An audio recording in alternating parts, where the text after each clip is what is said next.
Good afternoon lunch lovers. আজকে Saturday, আমাদের of, আমার ছুটি, মায়ের ছুটি। আজকে বাড়ির জন্য রান্না হচ্ছে।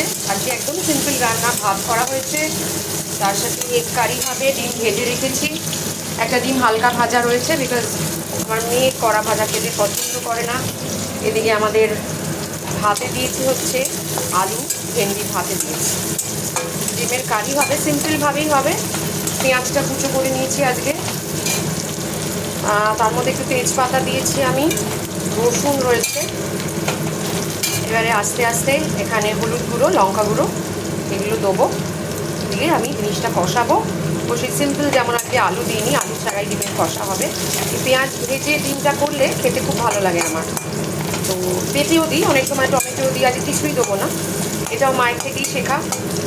তো এইটা দেখা যাক লাস্ট অব্দি কেমন দাঁড়ায়, কেমন টেস্ট হয়, আমি দেখাচ্ছি শেষ অব্দি আপনাদের।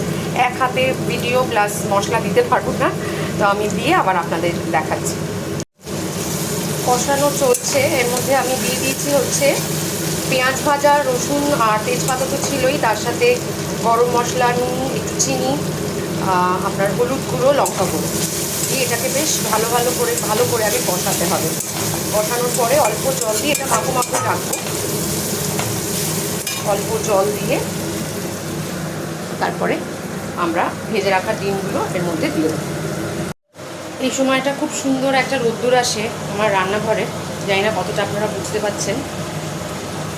বেশ রান্নাঘরটা অনেকটাই রোদ্দুর থাকে এই সময়টা, দেখুন রোদ্দুরের ছায়াটা পড়েছে, ভালো লাগে বেশ।